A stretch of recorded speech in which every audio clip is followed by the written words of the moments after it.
नमस्कार। आम cooking channel cook मस्ती को मु आपण मन को बहुत बहुत स्वागत करुछि।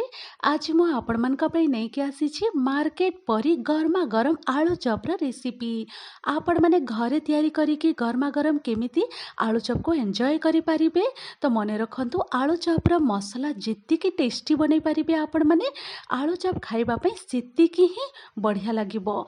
तो आपण माने एमिति गरमा गरम चटपटिया आलू चप र रेसिपी देखिबा पई वीडियो को प्रथमरु शेष पर्यंत देखंतु। आशा करिबी ए रेसिपी आपण मानको निहाती भाबरे पसंद आसीबो। आजिर ए गरमा गरम आलू चप र रेसिपी जदि आपण मानको टिके भी पसंद आसिले लाइक शेयर तो निहाती करिबे। चैनल रे नुआ ताहेले कुक मस्ती चैनल को सब्सक्राइब करबा पई जमारू भूलिबेनी। तो चलंतु आजिर ए गरमा गरम आलू चप र रेसिपी आरंभ करिबा। तो एठी मो गैस साइड को पळे आसी छी देखि पारुथिबे आपण माने। आ कढ़ई आमे गरम हेबा पई रखी देबा। तो एठी मो फ्लेम को रखी देछि लो टू मीडियम मझिरे। आ कढ़ई आमे गरम हेला परे तेल ऐड करि देबा। तो एठी मो गोटे चमच पाखा पाखी तेल दे दउछि। प्रथमे आमे चप र तार मसला रेडी करि देबा। आ मने रखंतु आलू चप पई जेतिकी टेस्टी मसला आपण माने चटपटिया बने पारिबे आलू चप खाइबा पे सेतिकी ही टेस्टी लागिबो। तो एठी आमे तेल गरम हे सारिला परे दे देबा आधा चामच पाखा पाखी एठी जीरा दे दउछि। ता सहित आधा चामच छोट चामच रे दे दउछि पंचफुटण। पंचफुटण निहाती भाबरे आपण माने ऐड करंतु। आ पंचफुटण ऐड करला परे टिके आपण माने फुटिबा पई छाडी देबे। तो एठी जीरा पंचफुटण फुटी आसिलानी। एबे मु एठी दे दउछि कटा प्याज। एठी मीडियम साइज रो प्याज को मु एमिते लंबा लंबा काटी के दे दउछि। आ मने रखिबे प्याज को बेसी समय भाजिबेनी। देखि पारुथिबे आपण माने गोटे रु 2 मिनिट पाखा पाखी हे जाइछे। आ एई भलिया प्याज को आपण माने भाजी देबे। बेसी प्याज को पोड़ीबेनी। एमिति हल्का रे प्याज को भाजी देला परे एबे आमे एठी देई देबा भृसंग पत्र कंचा लंका और ता सहित ये अदा को मु ग्रेट करके दे दउछि। आ मने रखंतु एठी कंचा लंका को मु छोट छोट काटिके दे दउछि। जेतिकी राग पसंद आपण माने सेही हिसाब रे कंचा लंका ऐड करि परिबे। तो एठी भृसंग पत्र कंचा लंका और अदा को मु ऐड करि दउछि। ता परे आमे गोटे मिनिट पाखा पाखी आमे भाजी देबा। ए सब जिनस हल्का रे भाजी हे गला परे एबे मु एठी दे दउछि बीटरूट दे दउछि। बीटरूट को आपण माने एमिति छोट छोट काटिके ऐड करंतु। देखिबे आलू चप खाइबा पे बहुत ही बढ़िया लागिबो। आ तार आलू चप र मसला रे कलर भी बहुत बढ़िया आसीबो। देखिबा पे भी बढ़िया लागिबो खाइबा पे भी बहुत स्वादिया लागिबो। छोटो साइज रो बीटरूट मु नै जाइथिली आ एमिति छोट छोट काटिके ऐड करि दउछि। आ आमे एबे बीटरूट को टिके सॉफ्ट हेबा पर्यंत भाजी देबा। 2 रु 3 मिनिट पाखा पाखी हे जाइछि। लो टू मीडियम मझिरे रखी देइथिली मु फ्लेम को। आ एठी बीटरूट मध्य सॉफ्ट हे जाइछि। एबे आमे एठी कटा टमाटो ऐड करि दबा।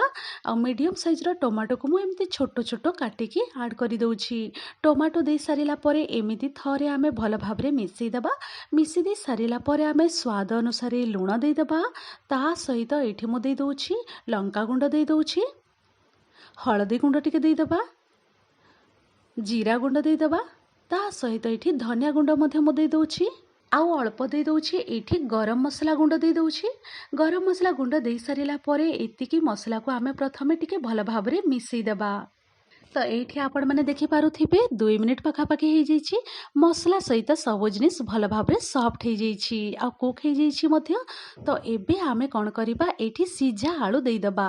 तो एठी मो 4टी मीडियम साइज रो आलू को सिझे देइथिली चोपा बाहर करिकि।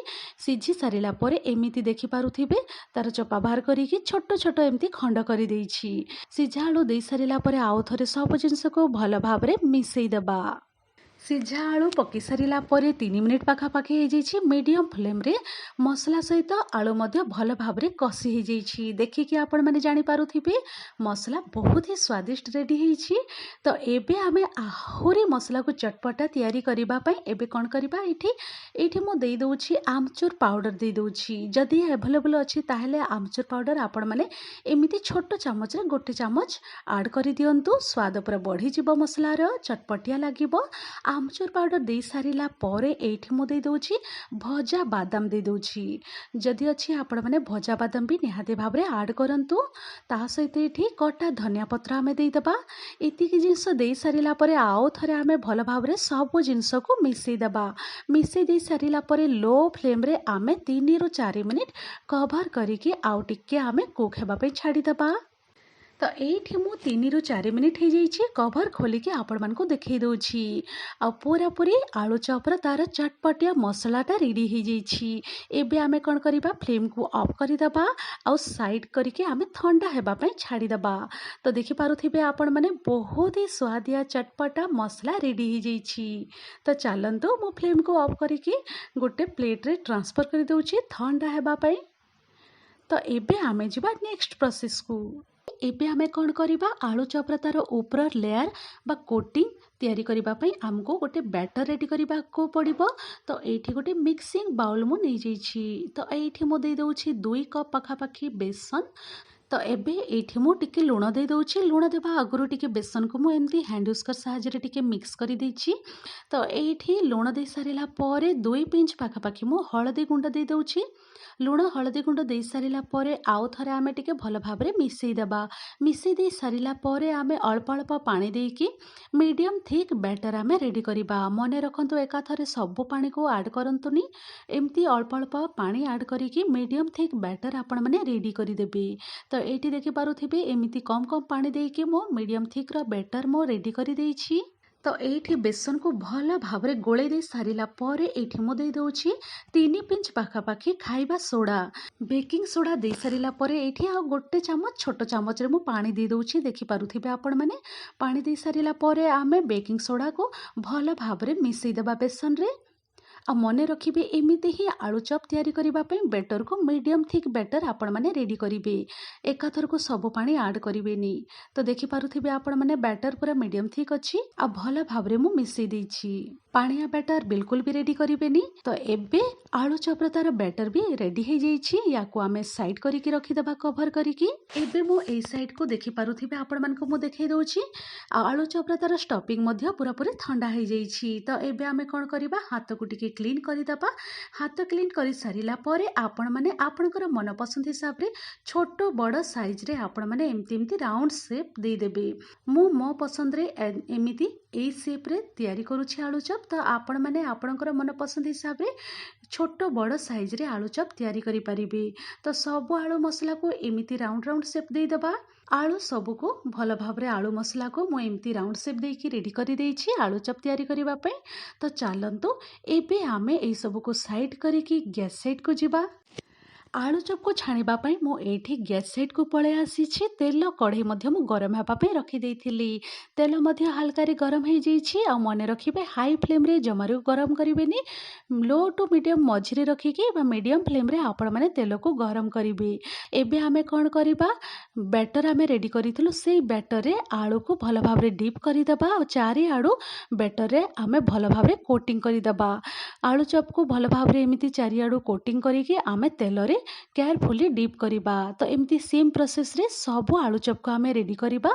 एमती सब आलू चॉप को डीप करि सारिला परे किछि समय गोटे साइड भल भाबरे छाड़ी हेबा पई छाड़ी देबे। आ चारि आडू भल भाबरे लाइट गोल्डन ब्राउन हेबा पर्यंत आमे छाणी देबा।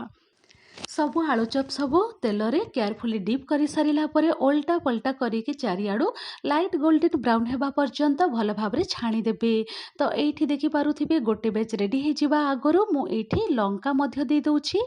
लंका को टिके भल भाबरे क्लीन करिके ताको पोछि देबे। तापरे टिके छुरी सहायता रे मझिरे टिके चिरी देबे। तो एमिति लंका को दे सारिला परे तेल रे जाली को टिके एमिति उल्टा करिके रखि देबे जेमिति कि तेल बाहर को न आसीबो। लंका दे सारिला परे आमे भल भाबरे उल्टा पल्टा करिकी आमे छाणी देबा। तो सब आलू चॉप सब रेडी हे जाइछि। एबे देखि पारुथिबे आपण माने देखिबा पई बहुत ही सुंदर देखा जाउछि। खाइबा पई बहुत ही चटपटिया गरमा गरम आलू चॉप रेडी हे जाइछि गोटे बैच। तो चलंतु एमती सेम प्रोसेस रे आ गोटे बैच मध्य आमे रेडी करि देबा। तो एटी देखि पारुथिबे सेकेंड बैच मध्य रेडी हे जाइछि। आ सब आलू चॉप को मु बाहर करिकी गोटे प्लेट रे साइड करिकी रखि दउछि। ସବୁ ଆଳୁଚପ୍ ସବୁ ଛାଣି ହେଇସାରିଲା ପରେ ଏଇଠି ମୁଁ ପ୍ଲେଟ୍‌ରେ ବାହାର କରିକି ଆପଣମାନଙ୍କୁ ଦେଖେଇ ଦଉଛି। ଗରମା ଗରମ ଚଟପଟିଆ ଆଳୁଚପ୍ ସବୁ ରେଡି ହେଇଯାଇଛି। ତ ଦେଖିପାରୁଥିବେ ଆପଣମାନେ, ଦେଖିବା ପାଇଁ ବି ବହୁତ ହି ସୁନ୍ଦର, ଖାଇବା ପାଇଁ ବି ବହୁତ ହି ଚଟପଟିଆ। ଗରମା ଗରମ ଆଳୁଚପ୍ ରେଡି ହେଇଯାଇଛି। ଆଶା କରିବି ଏ ଆଳୁଚପ୍‌ର ରେସିପି ଆପଣମାନଙ୍କୁ ନିହାତି ଭାବରେ ପସନ୍ଦ ହେଇଥିବ। ଆଜିର ଏଇ ଗରମା ଗରମ ଆଳୁଚପ୍‌ର ରେସିପି ଆପଣମାନଙ୍କୁ ଟିକେ ବି ଯଦି ପସନ୍ଦ ହେଇଥିଲେ ଲାଇକ୍ ସେୟାର ତ ନିହାତି କରିବେ। ଚ୍ୟାନେଲରେ ନୂଆ ତାହେଲେ କୁକ୍ ମସ୍ତି ଚ୍ୟାନେଲକୁ ସବସ୍କ୍ରାଇବ୍ କରିବା ପାଇଁ ଜମାରୁ ଭୁଲିବେନି। ତ ଆପଣମାନେ ଦେଖିକି ଜାଣିପାରୁଥିବେ ବହୁତ ହି ଟେଷ୍ଟି ରେଡି ହେଇଛି ଆଳୁଚପ୍। ଆପଣମାନେ ବି ଏମିତି ଘରେ ତିଆରି କରିକି ଗରମା ଗରମ ଆଳୁଚପ୍ ଏନ୍ଜୟ କରନ୍ତୁ। ତ ଚାଲନ୍ତୁ, ମୁଁ ରହୁଛି ପୁଣି ଏମିତି ଇଜି ଟେଷ୍ଟି ସୁଆଦିଆ ରେସିପି ନେଇକି ଆପଣମାନଙ୍କ ପାଖକୁ ପୁଣି ଥରେ ମୁଁ ଫେରିବି। Thanks for watching. Bye bye, take care.